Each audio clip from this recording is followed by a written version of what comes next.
kita bergabung dengan Negeri Anissa Rizkia Situbondo, langsung Jawa dari Timur. kantor Berbagai Dinas Lingkungan permasalahan Hidup dan lingkungan.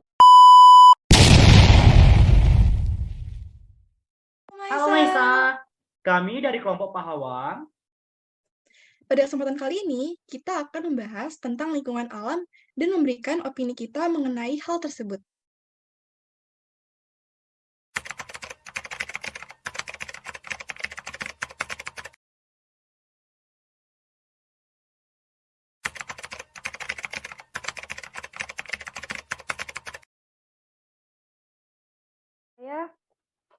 Apa yang tadi disampaikan itu benar sekali ya, karena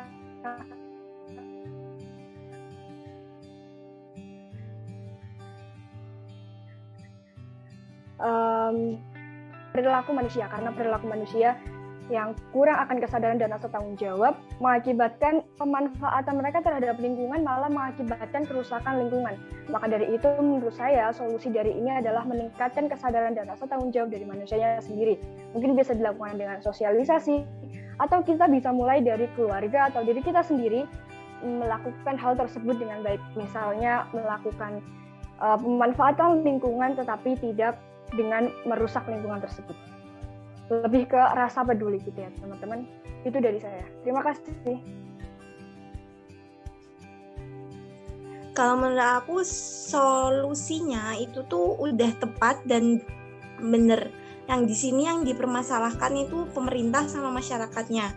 Gimana mereka itu bisa menggerakkan biar lingkungannya itu lebih terjaga. Contoh seperti rehabilitasi lahan sama reboisasi.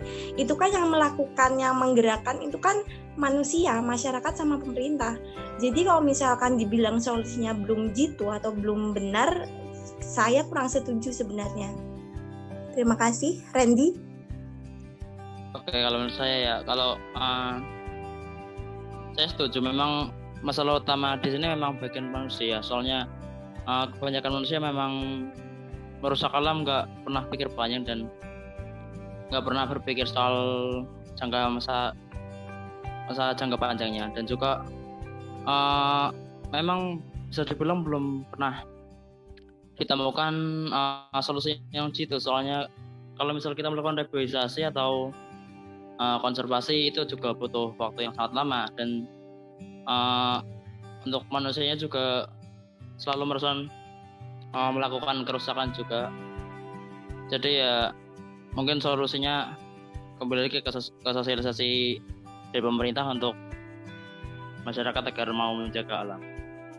Mungkin sekian dari saya.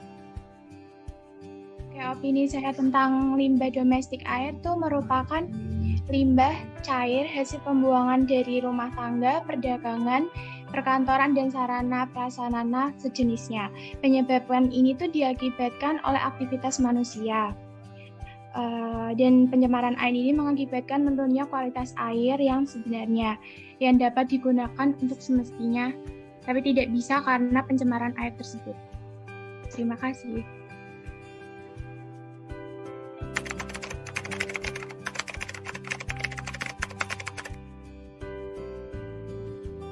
Limbah industri yang dihasilkan oleh kegiatan industri menurut saya dapat menyebabkan berbagai dampak negatif bagi lingkungan maupun makhluk hidup lainnya. Contoh limbah dari industri adalah limbah cair dari pabrik, pewarna pakaian cair, sisa pengawet, kandungan besi pada air, ataupun kebocoran minyak di laut. Nah, dampak yang ditimbulkan dari limbah industri tersebut dapat mengakibatkan ikan dan biota air akan mati. Selain itu, limbah cair yang masuk ke dalam sungai tanpa adanya pengolahan terlebih dahulu dapat mencemari air. Selain itu, limbah yang dibuang tanpa pengolahan terlebih dahulu cenderung menimbulkan bau yang tak sedap bagi lingkungan sekitar.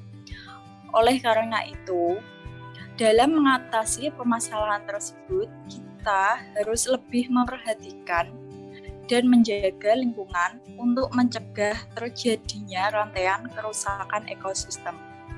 Nah, sekian dari opini saya.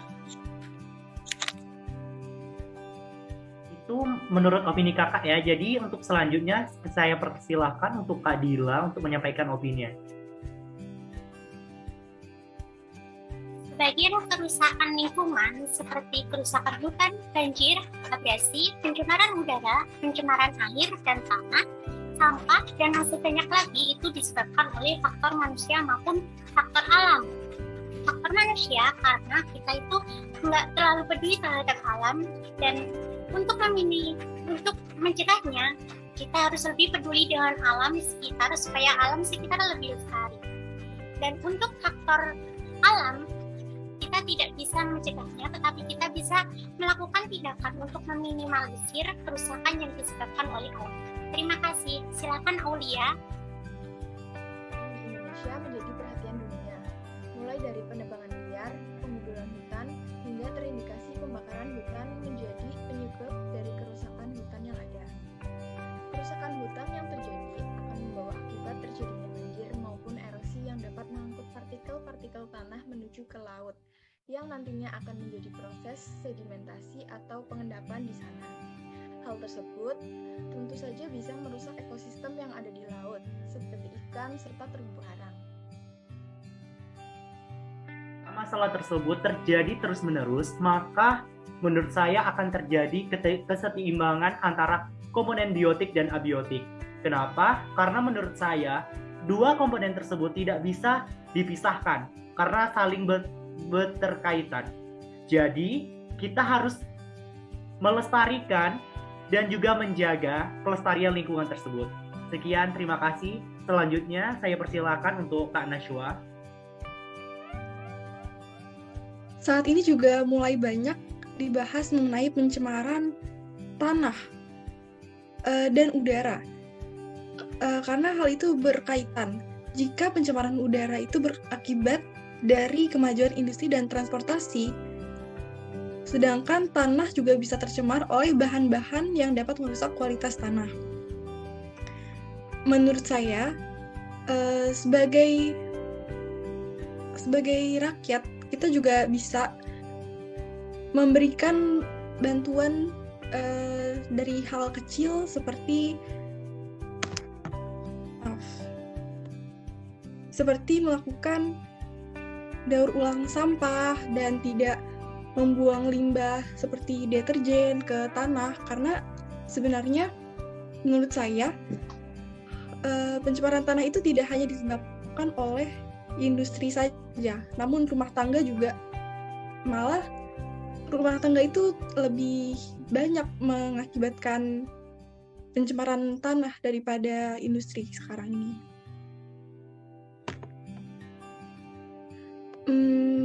Baik, selanjutnya aku persilakan buat Rizky menyampaikan opininya. Terima kasih pada Nashwa. Berdasarkan teks di atas tadi, sudah kita ketahui bahwa banyak sekali contoh dampak dari pencemaran tanah dan pencemaran air yang terjadi di lingkungan sekitar kita. Menurut saya, sudah seharusnya sesama masyarakat kita itu lebih menumbuhkan lagi sikap antara peduli lingkungan, karena bahwasannya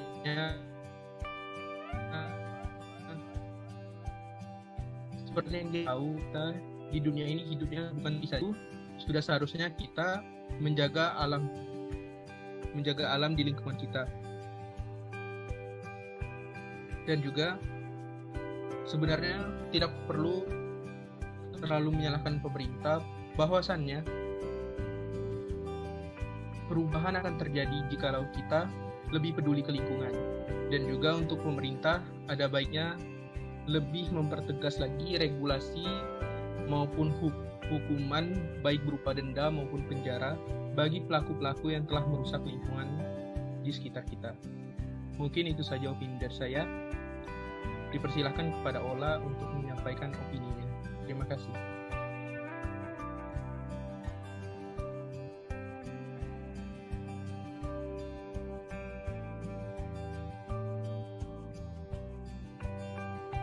Ola, mungkin bisa dihidupkan dulu mic-nya.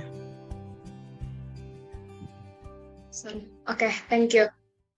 Kerusakan lingkungan sendiri itu ada di latar belakangi oleh beberapa motif, misalnya seperti orang-orang yang tidak bertanggung jawab dengan apa yang sebenarnya diperlukan oleh lingkungan-lingkungan sekitar.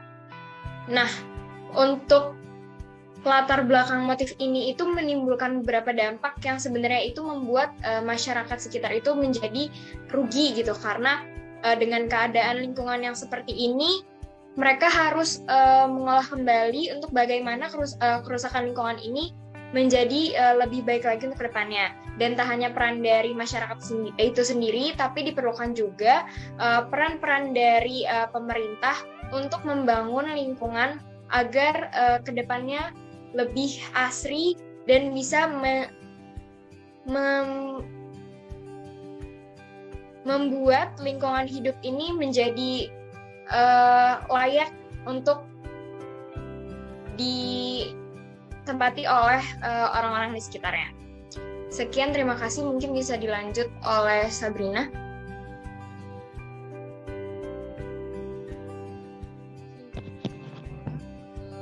Penegakan hukum tanpa tebang pilih menjadi salah satu agenda mendesak. Begitu juga regulasi yang dapat mengurangi kemungkinan terjadinya pelanggaran dalam mengelola hutan, sumber daya alam, lahan pertanian, dan bendungan. Lalu apa saja yang dapat diperbaiki permasalahan tersebut? Silakan Dinda. Terima kasih Kak Sabrina. Untuk selanjutnya kita persilakan kepada Dinda. Penegakan hutan terkait pengelolaan hutan penting untuk menjaga hutan, terlebih lagi sekarang, di mana banyak hutan dialihfungsikan untuk ladang dan sawit. Lalu perlu dilakukan usaha pelestarian tanah dan hutan melalui tata guna lahan, peraturan mengenai penebangan dan penanaman hutan, serta reboisasi dan pengelolaan sampah agar dapat terurai dengan baik. Terima kasih. Selanjutnya saya persilahkan untuk Griata mengemukakan opininya. Baik, terima kasih. Menurut saya, opini dari saya, terima kasih teman-teman yang sudah banyak berbincang ini. Kita semua harus ada tindakan dari kita sendiri juga. Dengan adanya masalah ini, semua kedua belah pihak, baik masyarakat maupun pemerintah, harus bisa sadar akan pentingnya permasalahan lingkungan ini. Jadi benar-benar semua lapisan masyarakat harus sadar supaya ada solusi yang bisa kita lakukan dengan baik pemerintah maupun masyarakat bisa sadar agar apapun yang kita kerjakan itu nantinya sedikit demi sedikit bisa teratasi mekanisme ini. Nah, bagaimana caranya supaya pemerintah dan masyarakat ini bisa sadar akan pentingnya masalah lingkungan adalah dengan kita sebagai mahasiswa itu bisa dinampak bagi masyarakat di sekeliling kita untuk menyadarkan kepada masyarakat di sekeliling kita, orang-orang di sekeliling kita, baik keluarga, teman maupun masyarakat biasa, menyadarkan mereka semua bahwa ini loh penting banget, masalah lingkungan itu penting banget, harus kita cicil dari sekarang istilahnya. Solusi apa yang bisa kita lakukan, tindakan-tindakan kecil apa yang bisa kita lakukan untuk bisa memperbaiki lingkungan kita ini. Karena dengan tindakan-tindakan kecil itu ya ketika sudah lama tindakan-tindakan kecil itu sudah lama terjadi, maka sedikit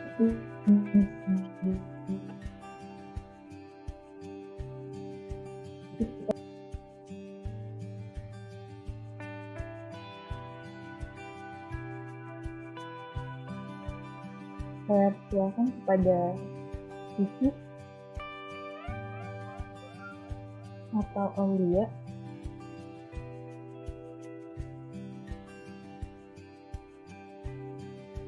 Kegiatan pembangunan yang dilakukan perlu memperhatikan lingkungan setempat, misalnya dalam pembangunan jalan tol. Kondisi lahan yang dilewati pembangunan jalan tol adalah lahan pertanian produktif. Perubahan fungsi lahan yang sebelumnya berupa sawah menjadi jalan akan mempengaruhi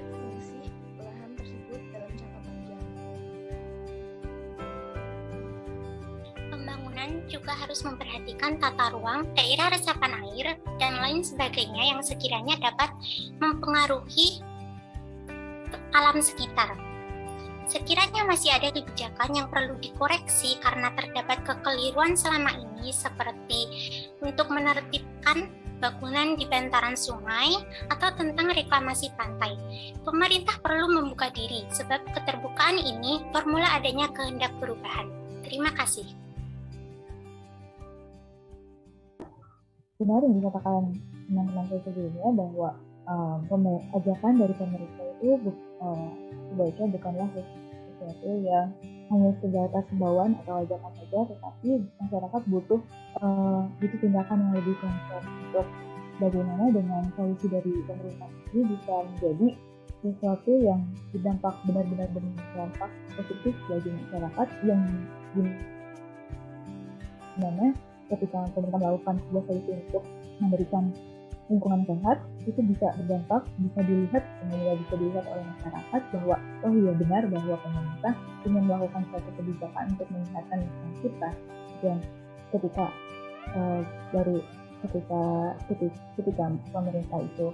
pemerintah hanya bisa memberikan imbauan atau ajakan biasa, jangan heran jika masyarakat biasa itu, masyarakat lain hanya bisa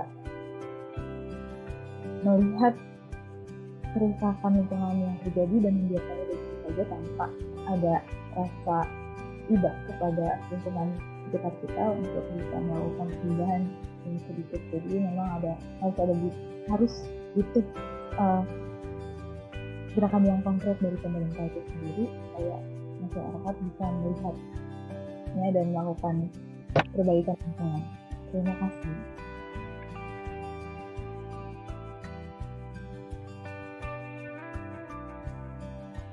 Saya persilakan kepada Ola atau Dinda.